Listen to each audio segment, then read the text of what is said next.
tout recommencer, comme si rien ne s'était passé. Quel pied! Apparemment, cela est possible. C'est ce que nous allons voir.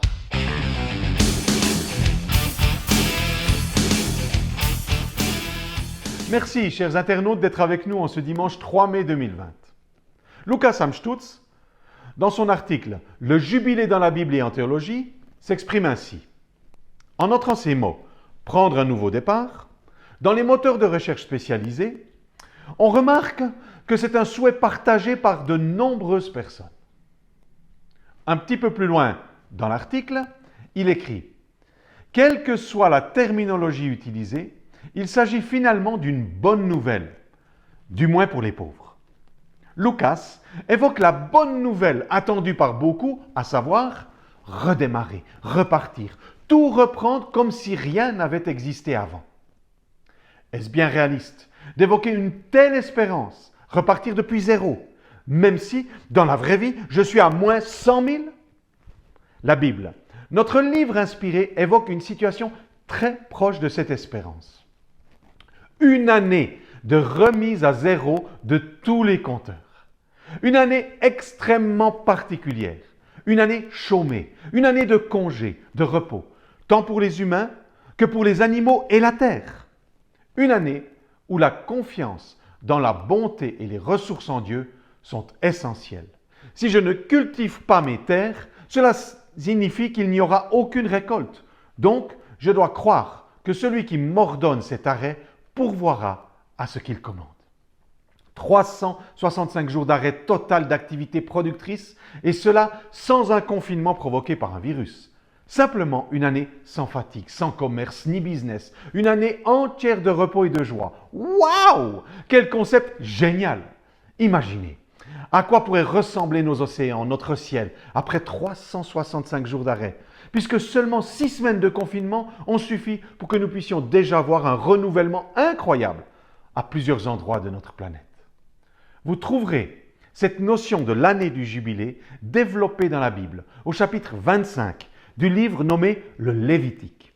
Selon divers spécialistes et historiens bibliques, l'auteur de cet écrit l'aurait rédigé entre le XIIe et le XVIe siècle avant Jésus-Christ. D'autres estiment qu'il daterait plutôt du 5e siècle avant Jésus-Christ. Mais ce qui nous interpelle aujourd'hui, dans ce chapitre 25, c'est cette notion de fête, de liberté, d'égalité, de justice qui se dégage de cette année de jubilé. Il s'agit en fait d'une année exceptionnelle qui revenait toutes les 7 fois 7 ans, soit toutes les 50e années. Dieu prévoyait pour son jeune peuple, fraîchement sorti d'esclavage d'Égypte, un style de vie différent de toutes les sociétés environnantes qui existaient à cette époque de la fin de l'âge du bronze. Dieu voulait s'immiscer dans l'entièreté de la vie sociale et communautaire d'Israël. Pas uniquement dans la sphère religieuse. L'économie, comme l'éthique, trouvaient des références en Dieu. Ce fameux jubilé touchait à la vie complète du peuple.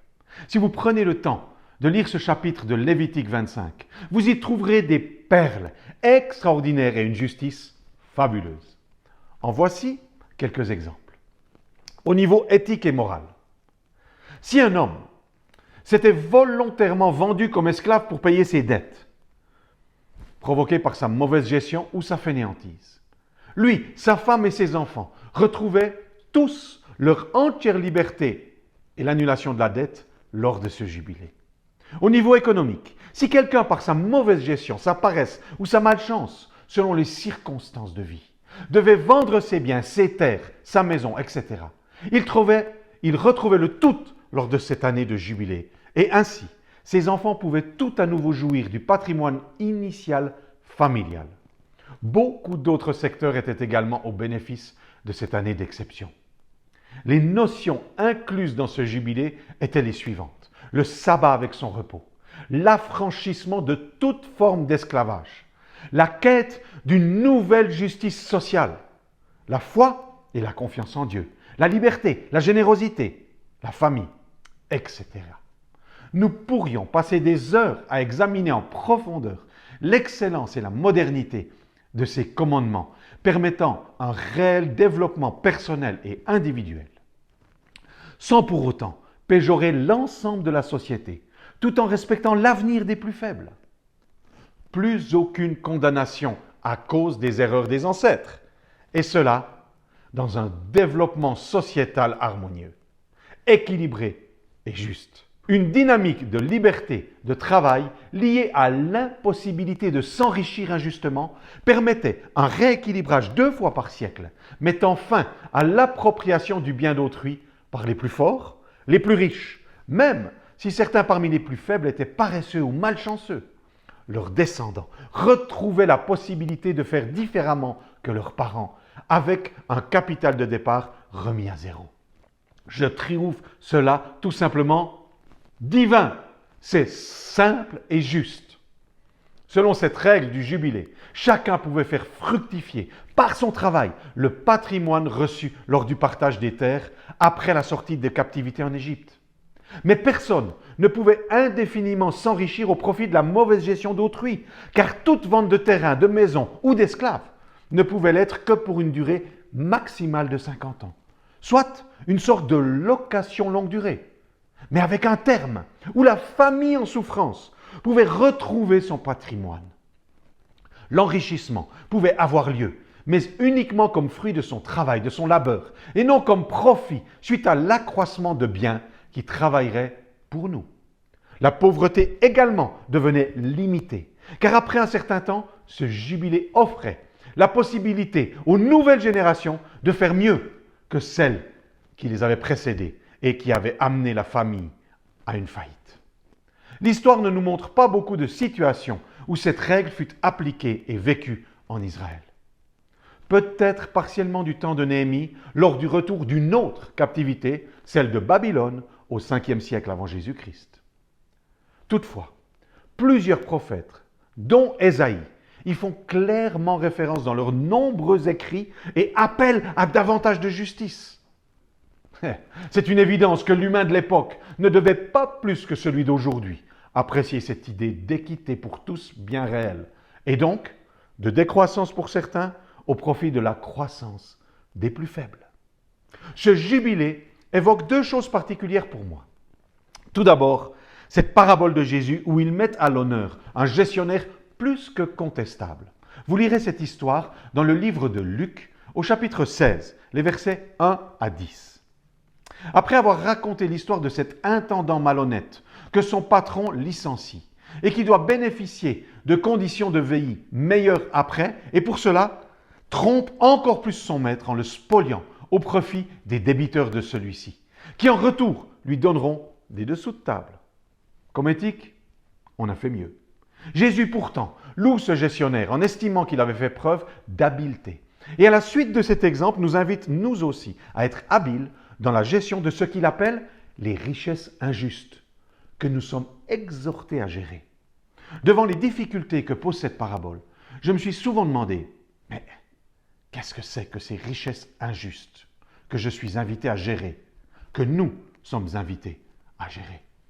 Pour améliorer ma compréhension, je mets parfois la situation dans son inverse.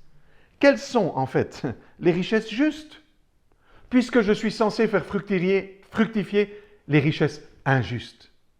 Est-ce juste que je sois né en Suisse, dans une famille unie et croyante? Que j'aie pu aller à l'école, apprendre un métier, trouver du travail, une épouse, avoir des enfants en bonne santé, etc. Mon parcours humanitaire m'a permis de rencontrer d'autres personnes vivant des situations tellement moins avantageuses et moins faciles. Est-ce juste ce que j'ai? Est-ce juste ce que d'autres n'ont pas, non plus? J'entends Jésus dans cette parabole me rappeler le son de la trompette qui résonnait lors de la fête du jubilé pour annoncer la justice, le retour à l'espérance.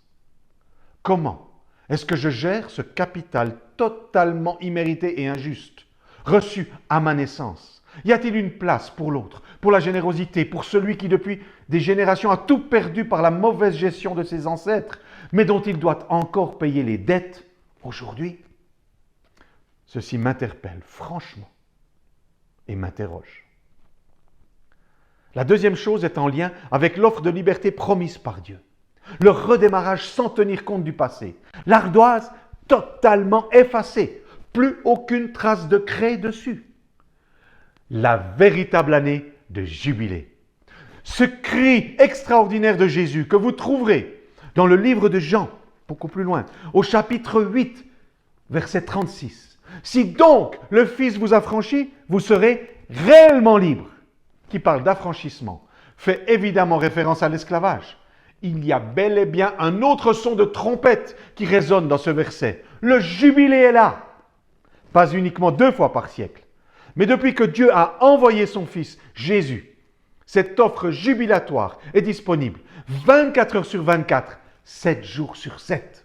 Les battements du cœur de Dieu depuis son ciel font résonner dans tout l'univers depuis 2000 ans. Jubilé, jubilé, jubilé. Ou dit dans la version d'après la Pâque, où Jésus s'est donné.